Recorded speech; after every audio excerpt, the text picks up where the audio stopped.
ತಿಂದ್ಬಿಟ್ಟು ನಮ್ಮ ಹುಡುಗನ ಎಕ್ಸ್ಪ್ರೆಷನ್ ಹೆಂಗಿತ್ತು ನೋಡಿ. ಏನು ಯೋಚನೆ ಮಾಡ್ತಿದ್ದೀರಾ? ಪಕ್ಕ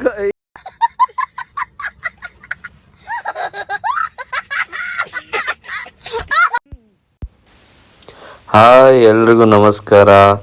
welcome back to my YouTube channel PCB diaries. ಇದು ನಮ್ಮ ಬೈಕೆರೆ, ನಮ್ಮ ಊರು. ಸೊ ನಾವು ಎಲ್ಲೇ ಹೋದ್ರು, ಏನೇ ಮಾಡಿದ್ರು, ಎಷ್ಟೇ ದಿನಗಳು ಕಳೆದ್ರು ನಮ್ಮ ಊರಿಗೆ ಬಂದಾಗ ಒಂದು ಖುಷಿ ಆಗುತ್ತೆ. ಅದು ಮಳೆ ಟೈಮಲ್ಲಿ ಹೋದಾಗ ತುಂಬ ಮಳೆ ಇತ್ತು, ಹೆವಿ ಮಳೆ ನೋಡಿ, ನೀರು ರೋಡಲ್ಲಿ ಜಾಸ್ತಿ ಇತ್ತು.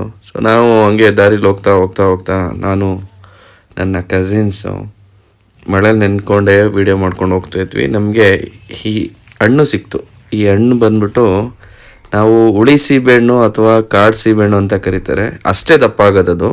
ಅದೇನು ಅದ್ರ ಮೇಲೆ ತುಂಬ ಈ ನಾರ್ಮಲ್ ಸೀಬೆಹಣ್ಣಿನ ಥರ ಎಲ್ಲ ತುಂಬ ದಪ್ಪ ಆಗಲ್ಲ.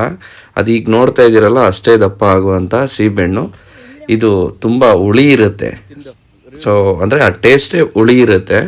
ಸೊ ಇದನ್ನು ಮಲೆನಾಡು ಸೈಡವ್ರು ಆಲ್ಮೋಸ್ಟ್ ಟ್ರೈ ಮಾಡಿರ್ತಾರೆ, ತಿಂದಿರ್ತಾರೆ. ಅವ್ರ ಚಿಕ್ಕ ವಯಸ್ಸಿನ ನೆನಪುಗಳಾಗಿರುತ್ತೆ ಇದು. ಸೊ ನೀವು ತಿಂದಿದ್ದೀರಾ ಇಲ್ವಾ ಒಂದು ಸತಿ ಕಾಮೆಂಟ್ ಮಾಡಿ. ತಿಂದ್ಬಿಟ್ಟು ನಮ್ಮ ಹುಡುಗನ ಎಕ್ಸ್ಪ್ರೆಷನ್ ಹೆಂಗಿತ್ತು ನೋಡಿ. ಏನು ಯೋಚನೆ ಮಾಡ್ತಿದ್ದೀರಾ? ಪಕ್ಕ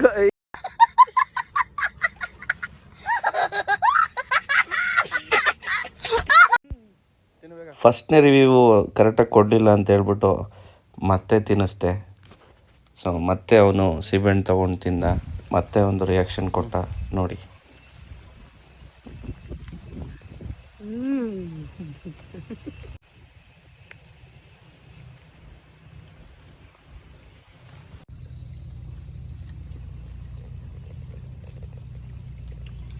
ಸೂಪರ್.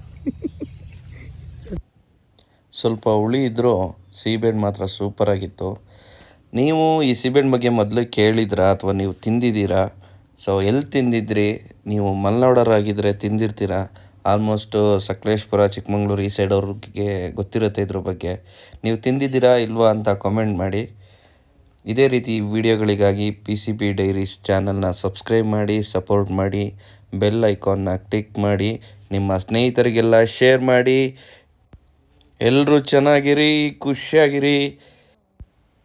ಧನ್ಯವಾದಗಳು.